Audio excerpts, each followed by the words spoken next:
The World University Rankings have been in place since about 2004 and have gone through a few instantiations since then. But for the last 5-6 years, the methodology of that ranking has been stable and it grows every few years. And the ranking we're releasing this year is the biggest, with 1,300 universities ranked. With regards to how many participate, it's not an easy as question as it sounds. Different universities participate in different levels, but easily over 1,000 institutions worldwide participate in some form or another with us. There is no requirement to participate to be in a ranking. This is not an opt-in kind of thing. If we can find reliable data for your institution and you're being nominated in our surveys, you will be ranked. Our mission is to sort of enable students anywhere around the world to choose the right university for them. So we want to be as inclusive as possible. So we don't wait for universities to ask to be in the ranking. However, they can help our accuracy by submitting data to us. So certain universities will sign up to provide us with accurate student numbers, accurate staff numbers. For some of the business school rankings, which I'm not the best person to speak to about, they'll provide other types of information such as their graduate employment rates and so forth. So if they can participate, they can provide us with, up-to-date data, but it's not a prerequisite to be included. Well, the first thing I would say is that we designed the methodology to be reasonably accessible and simple. There's not 20 different indicators to look into. For the World University Ranking, which I think we're talking about right now, there are 6 main indicators, and there have been those indicators for years now. So in terms of benchmarking year on year, students should be able to find it a fairly reliable, sort of independent tool that they can use. We're not going to keep changing the goalposts. That doesn't benefit students and it doesn't benefit institutions looking to improve their performance. So you can sort of class those 6 indicators, probably I would say, into 4 main groups. So you've got reputation, and I'll come back to how we split these down. So reputation, and then we have research, we have teaching, and we have internationalisation.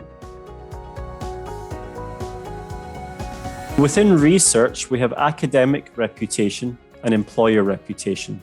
Together, they count for 50% of the overall weight. Academic reputation is 40% and employer reputation is 10%. And we place a really high importance on this because we believe that academics are the best placed people to comment on the research excellence or academic excellence of institutions. If you just imagine for a moment that academics, they peer review each other's work, they attend global conferences together, they sit on editorial boards of journals, and a number of other things, which means they're highly interconnected with the work that each other is doing. So we ask these academics in your area of expertise, so let's say you're a physicist, what other institutions domestically and internationally are amazing at physics? And they give us their answers. And it's important, they cannot nominate their own institution. So we collate these responses from all over the world, and that becomes our academic reputation score. The employer reputation, similarly designed, but we're asking employers, which universities provide you with the best graduates in your experience and in your disciplines? So, if we were to ask PricewaterhouseCoopers, they might say, well, the best accounting graduates we get come from X university. So again, taking together those reputation measures count for 50%. The next main block that we look at is research. And that indicator in particular we call citations per faculty. Faculty here meaning staff, academic staff. And we think the more citations on average that your academic staff are gathering, the more impactful your research is going to be. We think that's a reasonably safe assumption. More citations, more impact, wider global reach. And again, it's always important to remember that our rankings are aiming for global reach. We want students in Bangalore to find it as useful as a student in Germany. So we get our research data from Elsevier's Scopus database, the largest database of its kind, and that provides a really reliable source of research data for us to look at. And we divide the number of citations that we get from them with the number of faculty staff that we have on record for the university. And that gives us a score of how intense and impactful the research being done is. That's at 20%. The next one would be the teaching environment, or the learning and teaching experience, we call it. And that is the faculty-student ratio indicator, which accounts for 20% of the overall weight. Quite simply, we divide the number of faculty staff by the number of students. Now, this is a sort of proxy for the learning and teaching experience, and I may come back to this in a separate question as to why it's only a proxy.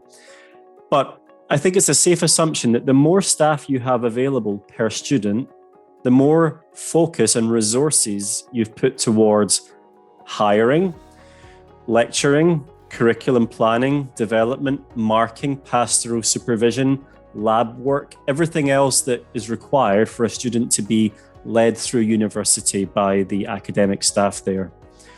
So that is 20%. And then the final two components are the internationalisation. And that's the ratio of international faculty, 5%, and the ratio of international students at 5%. Now, we look at that for two reasons. One is that it gives some idea of the sort of globalized or internationalized experience on campus. Are you going to be taught by people from all over the world? And are you going to be mixing with students and networking from people all over the world? That's a fairly attractive offer, especially to international students. They want to be going to internationalized universities. And the second reason we look at that is if your institution has been able to attract students and staff over land and sea, you're probably quite prestigious. And that's something that we want to shine a light on as well. So added all up, that takes you to 100%. For the World University Rankings, we don't use student data. And there are some fairly good reasons for that. Once you start to ask students for their views, if it becomes apparent that that's feeding into the reputation or the rank of their institution, there's a clear bias to answer positively. And we wouldn't want students to be saying their universities are amazing just to do better in a ranking. That wouldn't benefit them, and it wouldn't benefit institutions looking to improve. So we avoid asking that. I think as we move ahead into a sort of online hybrid learning world, there's going to have to be a rethink about this, because having 100 students physically under one tutor would probably not be a good idea. But if they're remote learning students and they're supported in other ways, it might be less of an issue. So that's something that we, and I'm sure other rankings agencies, are going to have to consider. Now, measuring teaching quality has proved notoriously difficult, even for those that work in pedagogy, the academics in the field. There's a big tension between administrative ways of measuring it, trying to basically rank teaching quality and get staff to fill in yes, no questionnaires, versus much more audit-based approaches, which is where the, departments for education in universities and the staff that work in that field, they would like it to be a much more intense auditing of the teaching quality being done. I think until there's any sort of consensus coming out of the literature on what teaching quality even means, it would be premature to say that, we are measuring teaching quality. That's not the case. If we go back to those metrics, I remember I said, so 40% coming from academic reputation, 10% from employer reputation, and another 20% from research. The institutions with some of the best worldwide reputations, even if you take rankings out of the equation, are Harvard, Stanford, Cambridge, Oxford, London School of Economics. Now, there are a few others, but no matter which country you go to, I would be willing to bet money on it that if you ask someone in the street what are some of the top 5 unis in the world, they would correlate quite nicely with our ranking and those of other rankings. So it's a sort of reflection of reality, really, that the rankings follow. It's not the rankings that are creating that reality, I wouldn't say. Why are those institutions doing really well in reputation? Well, the sort of global language of academia is English. all the top journals in their respective fields have mostly published in English policies. So if you're from an English-speaking majority country, you've already got certain advantages in this. Getting into these top journals, publishing in English, that's also going to be benefiting you in that research indicator, citations per faculty. If you're writing world-class research into chemistry, you're publishing that in the top journals. English is already your native language. Plus, you're coming from countries where there's a lot of government support behind research. We can't hide from that. You know, the UK and the US put significant government funding towards research. That's getting fed through into citations as well. So if you combine those things, it would be a lot more surprising if the US and the UK were not filling out that top 100 in the ranking. That is a reflection of reality, I would say. The answer is no, but that would have been the case had we not introduced some measures to avoid it. So I'm sure your readers or viewers will know that in the life sciences and in medical sciences, publishing rates are much, much higher than in something like Latin or archaeology. So if we just took the citations per faculty measure as it is, any institution with a science focus is going to perform way better than more arts and humanities. So what we do is we normalize that. And we've got a sort of rather detailed explanation of normalization on our website. And what that aims to do is say, okay, you're MIT and you're producing hundreds of thousands of citations in the sciences. Let's normalize that down a little bit. And let's say that you're the university in Italy, for example, might be a world leader in classics and Latin. We'll boost that up via normalization, and that's applied across the board. It's not pick and mix. That's every university ranked has been subject to that same process, so that we can see some of these great arts and humanities universities shine as well. A lot of the time, it's because they've not understood the rankings properly, or they have not had the time to get staff submitting data to us. So like I said, if you can get your institution equipped to send us accurate data yearly, and this could be for multiple rankings, you know, there is a resource cost to giving this accurate data. But if you can do that, you're in a much better place to be satisfied with the result because you're involved in the process of being ranked. So institutions would like to probably be involved, and when they're not able to, that could prove frustrating. But we do have a non-opt-out policy for the majority of our rankings. If we can source verifiable data, there's no reason for you to be opting out, because you could imagine what the consequence of an opt-out system would be. Everybody who has a rank that they are dissatisfied with decides they don't want to be ranked, and we're left with like a top 10 of Harvard and Cambridge and Stanford. And that's not what we want to have. We do have a ranking, graduate employability ranking, which is a very resource-intensive ranking. It requires a lot of submissions from universities in terms of evidences of partnerships that they have. And we will allow them to opt out of that purely as a resource acknowledgement.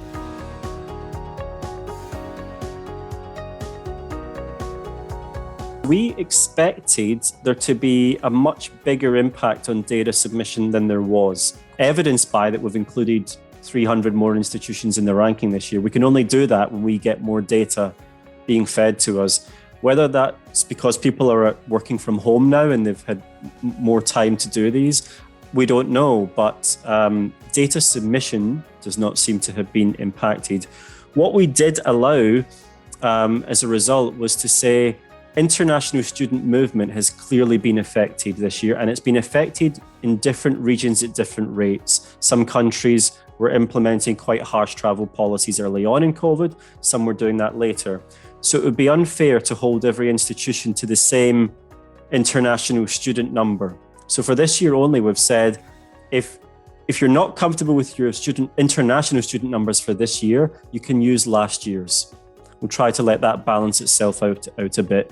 Again, as an acknowledgement that different places have been hit at different times. So that's the only adjustment we made for COVID. next year might be the more interesting one in terms of the overall effect COVID's had, because it's not finished. I mean, travel restrictions are still in many places. But no, not much this year.